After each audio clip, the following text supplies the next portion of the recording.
Well, from struggling with addiction, everybody, to mental health battles, the holidays can be a difficult time for many folks. And joining us now live via Zoom is psychology expert and life coach, Dr. Bryant, one of our favorite guests on the show. Have you Good morning back. to you, Dr. Bryant. Great to see you. So good to see you both again. Yeah. Love the energy. Melvin, I just need to see those dance moves every morning. And I'm good for the entire day. Yeah. You know, we keep grooving on this show. So we wanted to have you on this morning because we wanted to talk about a very important topic, which is loneliness and depression during the holiday season. Yes, it's a happy time for some people, but not for everybody, right? So welcome to the show this morning, and just give us some insights into why it's just so prevalent, more so during this time of year. Yeah, absolutely. And, you know, so as you stated, loneliness and depression is extremely common during the holidays. And for folks who experience depression and loneliness throughout the year, they are more prone to experiencing chronic loneliness and chronic depression during the holidays.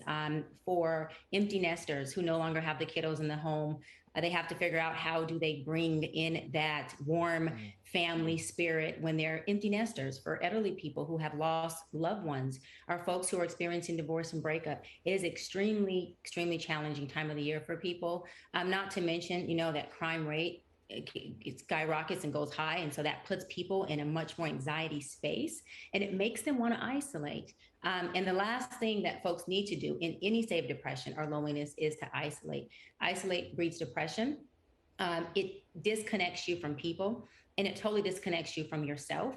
And so it leaves you in a space of feeling very disconnected when holidays are meant to be felt with warm, right? Family. Another thing is with this social media being so big, people tend to turn to social media a lot more around these times because they feel lonely. And that oftentimes is the worst thing that folks can do, because social media is an image and their life is reality. And so when you're looking at an image that someone's creating, right, that says, look at me, I'm having the best holidays possible. I have family support, friends, and all this warm holiday love coming in. You're looking at them going, wow, and I don't have anything. I've either lost some loved ones, or maybe I'm experiencing a breakup, or maybe I'm just across the country or state and I'm by myself.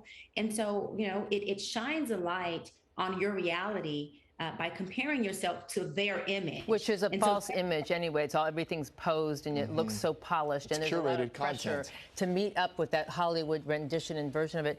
So obviously a lot of people feel that way. Some people don't have that, you know, perfect family. They don't have the perfect circumstances. There has been loss leading up through the pandemic. What signs do we look for where we know someone's really in trouble, and what do we do to help them?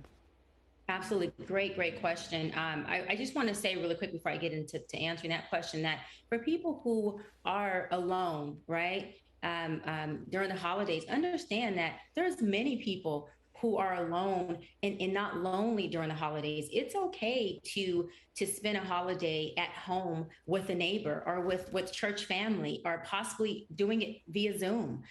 You know, don't feel like because you don't have someone immediately close to you that you can't still be connected, because there's many ways to connect. And I want folks to really know that, because that's extremely important when dealing with loneliness and depression.